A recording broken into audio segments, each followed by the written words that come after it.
Tomato rasam R tomato ಸಾರು. ಒಬ್ಬೊಬ್ಬರ ಮನೇಲಿ ಒಂದೊಂದು ಥರ ಮಾಡ್ತಾರೆ. ನಾನು ಯಾವ ಥರ ಮಾಡ್ತೀನಿ ರೆಸಿಪಿ ಶೇರ್ ಮಾಡ್ತಾಯಿದ್ದೀನಿ. ಬಿಸಿ ಬಿಸಿ ಅನ್ನಕ್ಕೆ ತುಪ್ಪ ಹಾಕ್ಕೊಂಡು ಈ ಟೊಮೆಟೊ ರಸಮ್ ಜಾಸ್ತಿ ಹಾಕ್ಕೊಂಡು ಬಿಸಿ ಬಿಸಿದು ತಿಂತಾಯಿದ್ರೆ ಸೂಪರಾಗಿರುತ್ತೆ. ಅದರಲ್ಲೂ ಬಾಯಿ ಕೆಟ್ಟಾಗ ಜ್ವರ ಬಂದಾಗ ಸೂಪರಾಗಿ ಟೇಸ್ಟ್ ಅನಿಸುತ್ತೆ. ಫಸ್ಟ್ ನೀವು ನನ್ನ ಅಕೌಂಟ್ನ ಫಾಲೋ ಮಾಡ್ಕೊಂಡಿಲ್ಲ ಅಂದರೆ ಬೇಗ ಫಾಲೋ ಮಾಡ್ಕೊಂಬಿಡಿ. ಯಾಕಂದರೆ ನಾನು ಬೇಜಾನ್ ರೆಸಿಪಿ ಶೇರ್ ಮಾಡ್ತಾ ಇರ್ತೀನಿ, ನೀವು ಟ್ರೈ ಮಾಡ್ತಾ ಇರ್ಬೋದು.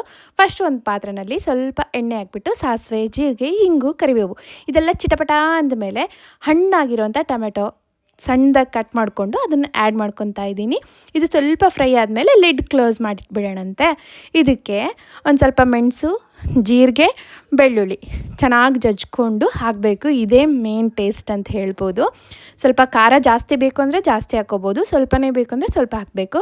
ಇದೇನಿದು ಬೆಂದಿರುತ್ತೆ ಅಷ್ಟೊತ್ತಿಗೆ ಟೊಮೆಟೊ. ಇದನ್ನು ಈ ಥರ ಮ್ಯಾಶ್ ಮಾಡಿಬಿಡ್ಬೇಕು. ಮ್ಯಾಶ್ ಮಾಡಿದರೆ ತುಂಬ ಚೆನ್ನಾಗಿರುತ್ತೆ ಟೇಸ್ಟು.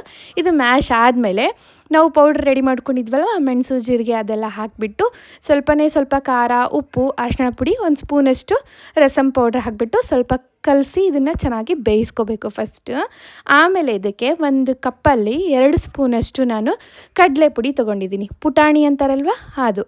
ತುಂಬಾ ಕನ್ಫ್ಯೂಸನ್ ಆಗ್ತಾಯಿದೆ, ಯಾರ್ಯಾರು ಯಾವ ಥರ ಕರೀತಾರೋ ಗೊತ್ತಿಲ್ಲ. ನಾವಂತೂ ಇದನ್ನು ಕಡಲೆ ಪುಡಿ ಅಂತೀವಿ. ಕಡಲೆ ಬರುತ್ತಲ್ಲ ಅದನ್ನು ಮಿಕ್ಸಿಗೆ ಹಾಕಿರೋದು.